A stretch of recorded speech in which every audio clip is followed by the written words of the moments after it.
Hello, welcome back again.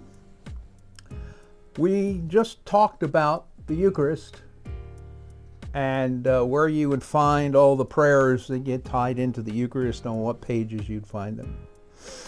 But what I would like to talk about now are what I'm going to call special services.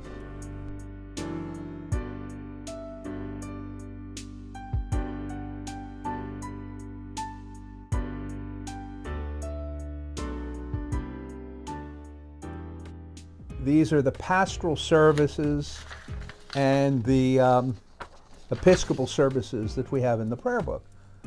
Pastoral services would be things like baptism, confirmation, a commitment to Christian service, celebration or blessing of a marriage, blessing of a civil marriage, an order for marriage, thanksgiving for the birth or adoption of a child, reconciliation of the penitent, or some people like to call it confession, ministration to the sick, and ministration at the time of death.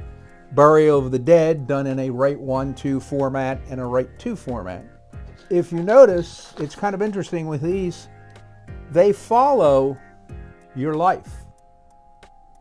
They follow the stages of a person's life. Baptism, we in the Episcopal Church do that often for an infant. Then we follow it with confirmation, which is on page 413.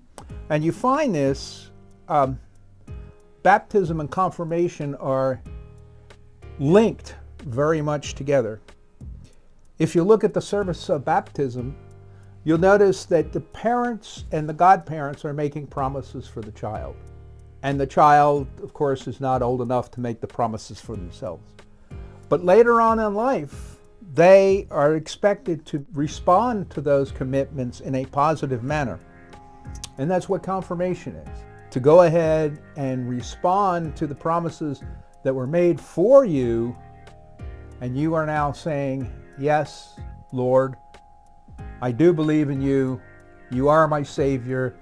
You are important to me. Baptism and confirmation is almost like it's a continuation of the same thing. And the prayer book says it should be done when the person is ready and duly prepared. That's why we have confirmation classes. Not everybody's prepared at the same time. So it's an important decision that has to be made by the people. And we all have been to weddings.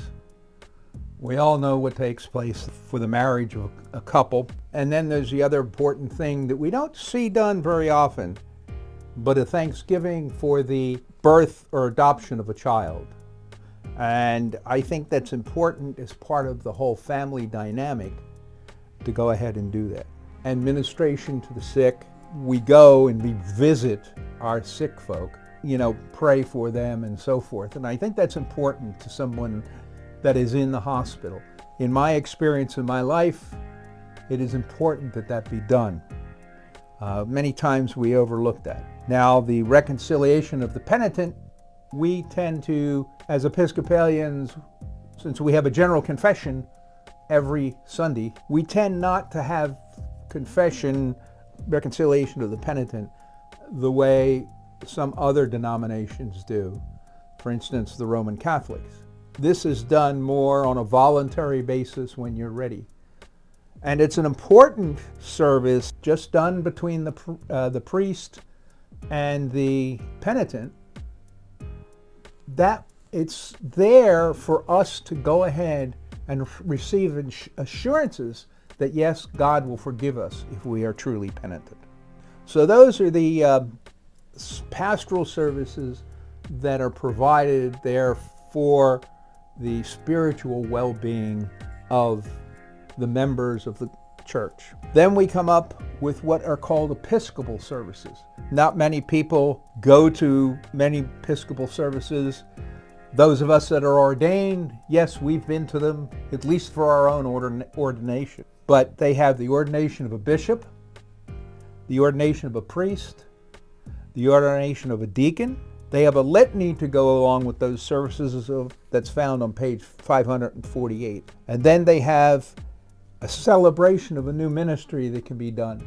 This would be could many times be done on a Sunday for people that are starting a new ministry and done locally in their congregation. And then there's the consecration of a church or chapel.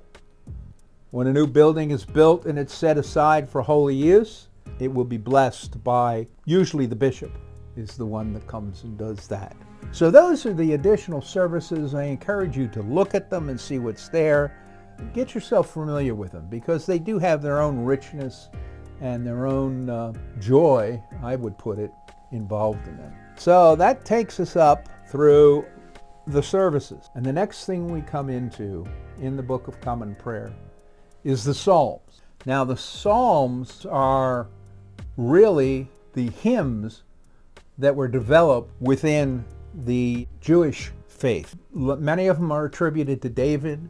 They've got a lot of little notes in there about who the person directing the psalm, what they're supposed to do. They offer us some very good insights into God and who God is. We say a psalm every Sunday. If you do morning or evening prayer, you also have a psalm associated with each day for the morning and evening prayer.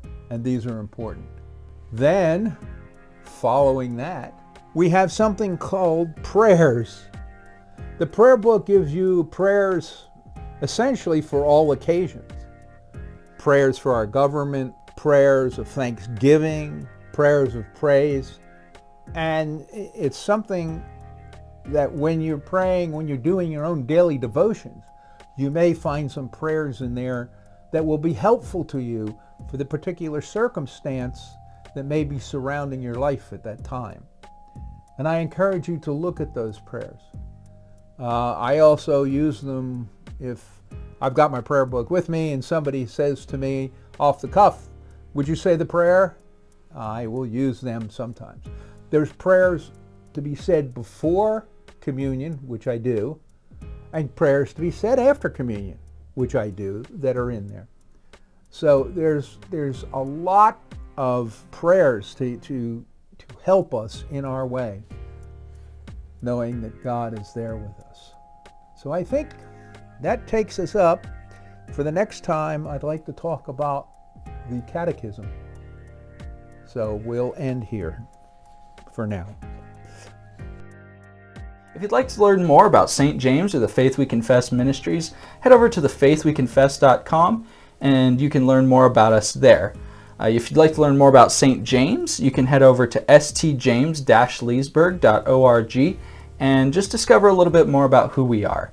If you're interested in tuning in live to our services, we live stream every service on Sunday morning at 10:15 a.m.